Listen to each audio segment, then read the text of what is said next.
So this is Isabella of Castile. She was Queen of Castile from 1474 and Queen of Aragon from 1479 until her death in 1504.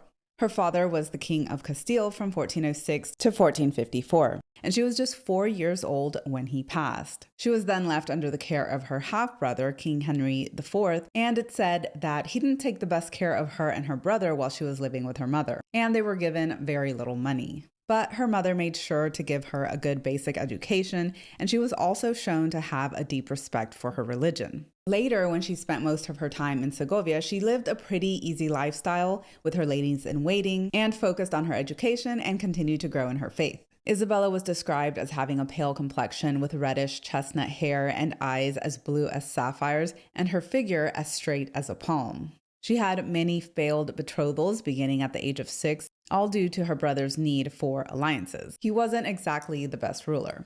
One of those, when she was the age of 16, was such a terrible thought to her. She fasted for 24 hours and prayed to God to save her from the disgrace of marrying this man and take her life. Well, not long after, the man suddenly died, so she no longer had to marry him.